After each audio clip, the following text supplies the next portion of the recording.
మిత్రమా, స్టాక్ మార్కెట్లో ఏం చెయ్యాలి, ఏం చెయ్యకూడదు అని ఒక ప్రముఖ పెట్టుబడిదారుడు చెప్పిన అద్భుతమైన మాటలు ఇప్పుడు మీకోసం.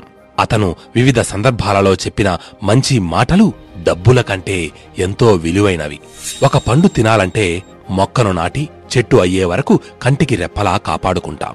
అలాగే ఒక కంపెనీ లాభనష్టాలు, భవిష్యత్తు, ఎదుగుదల, నమ్మకం ఇవన్నీ అధ్యయనం చేశాకగాని ఆ స్టాక్లో మనం ఇన్వెస్ట్ చేయం. అయితే ఆశించినంత సమయం ఇవ్వం. స్వల్ప లాభాలు రాగానే అమ్మేయమంటుంది మనసు. అంటే ఇంకా పండ్లు పరిపక్వతకు రాకనే తినేస్తామన్నమాట.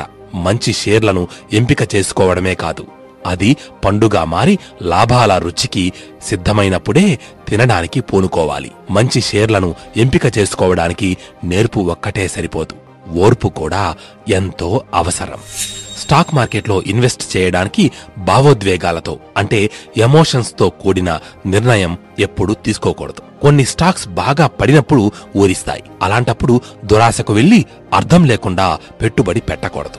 మరికొన్నిసార్లు స్టాక్ మార్కెట్ బుల్ రన్లో దూసుకెళ్తూ ఉంటుంది. ఇంకా పెరుగుతుందని ఆశపడతాం. కేవలం మార్కెట్ పైకి వెళుతోందన్న అంచనాతోనే కొనుగోళ్లు చేయకూడదు. అలాగే మార్కెట్ కుప్పకూలిపోతోందన్న ఆందోళనలో కూడా షేర్లు అమ్మేయాలి అనుకోకూడదు. మార్కెట్లో ఒడిదుడుకులనేవి సహజం. ఇంకా కష్టపడి సంపాదించిన డబ్బును ఎలాంటి అధ్యయనం లేకుండా షేర్ మార్కెట్లలోనూ మ్యూచువల్ ఫండ్స్లోనూ పెట్టుబడి పెట్టకూడదు. అవగాహన లేకపోతే అటువైపు వెళ్లకపోవడమే ఉత్తమం. హఠాత్తుగా డబ్బులు రావడానికో, అదృష్టాన్ని పరీక్షించుకోవడానికో ఇదేమీ జోదం కాదు. ఎవరో స్నేహితుడు చెప్పారు అని షేర్లలో ఇన్వెస్ట్ చేయకూడదు. మనం స్వయంగా రీసెర్చ్ చేసినప్పుడు, ఆ కంపెనీ మీద భరోసా కలిగినప్పుడు మాత్రమే నిర్ణయం తీసుకోవాలి. అంత సమయం లేకపోతే నిపుణులను సంప్రదించాలి. ఎందుకంటే స్టాక్ మార్కెట్ పద్మవ్యూహం లాంటిది. ధైర్యంగా లోపలికి వెళ్లడమే కాదు, వెనక్కు తిరిగొచ్చే చాకచక్యం కూడా అవసరం. అందుకే మనసు చెప్పినట్లు కాదు, మెదడు అంటే బుద్ధి చెప్పినట్లు వినాలి. ఇదే సందర్భంగా ఓ మాట.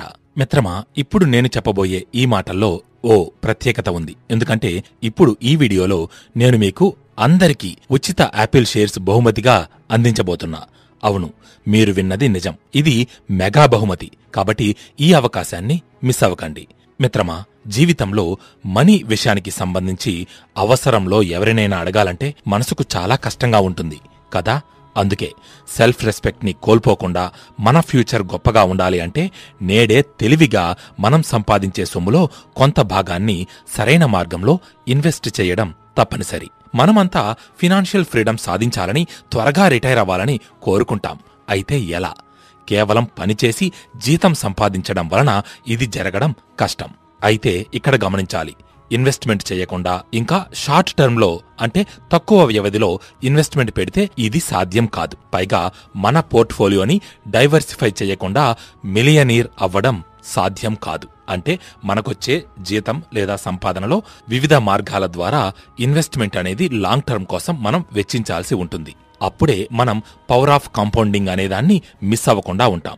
ఇక పెట్టుబడి పెట్టడం ప్రారంభించడానికి మరియు కాంపౌండింగ్ పవర్ని ఎక్స్పీరియన్స్ చేయడానికి మనం నిత్యం ఉపయోగించే కంపెనీస్ యొక్క ప్రోడక్ట్స్ మరియు సర్వీసెస్ గురించి అవగాహన తెచ్చుకోవాలి. మన డేని ఒకసారి గమనించండి.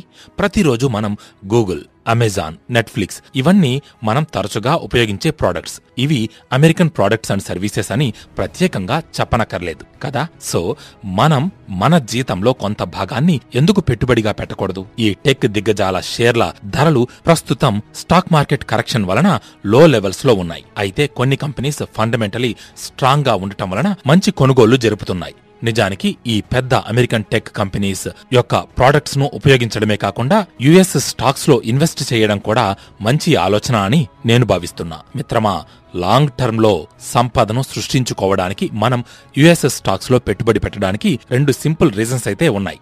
అవేంటో చెప్తాను. Number 1, fractional investing. అంటే ఇండియన్ స్టాక్ మార్కెట్లో ఒక షేర్ కొనాలంటే మనం పూర్తి అమౌంట్ ఆ షేర్కి చెల్లించాలి. కానీ యుఎస్ మార్కెట్లో అలా కాదు. ఫ్రాక్షనల్ షేర్స్ని కొనుగోలు చేసే అవకాశం లభిస్తుంది. అంటే ఒక స్టాక్లో కొంత షేర్ని కూడా మనం బై చేయొచ్చు అన్నమాట.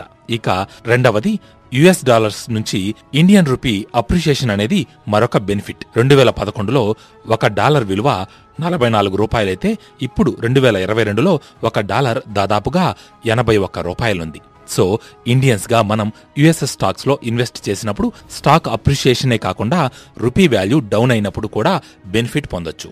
ఇదే సందర్భంగా యుఎస్ స్టాక్స్ లో పెట్టుబడి పెట్టడం చాలా ఖరీదైన మరియు ఎక్కువ కమిషన్, ఎక్కువ బ్రోకరేజ్, అడిషనల్ ఛార్జెస్ ఉంటాయేమో అని సందేహం రావచ్చు. అయితే మీరు ఐఎన్డి మనీ యాప్ ని ఉపయోగిస్తుంటే మీరు యుఎస్ మార్కెట్లో ఎటువంటి కమిషన్, బ్రోకరేజ్ లేదా అకౌంట్ ఓపెన్ చేయడానికి ఎటువంటి ఫీ కూడా చెల్లించకుండానే ఇన్వెస్ట్మెంట్ ప్రారంభించొచ్చు. అంతేకాకుండా ఎస్ఐపి మోడ్ ద్వారా యుఎస్ స్టాక్స్ లో పెట్టుబడి పెట్టడానికి కూడా ఐఎన్డి మనీ సహాయపడుతుంది. మీరు కనీసం $500 వీక్లీ లేదా మంత్లీ ఎస్ఐపిలను సెటప్ చేసుకోవచ్చు. ఆఖరిగా ఒక మాట, ఐఎన్డి మనీ యాప్ ఎంతో సేఫ్. ఇప్పటికే 6.5 మిలియన్ల కంటే ఎక్కువ మంది మన ఇండియన్స్ ఈ యాప్ ని ఉపయోగిస్తున్నారు.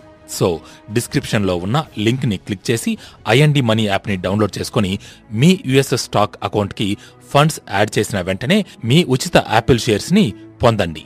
ఆల్ ద బెస్ట్ మిత్రమా.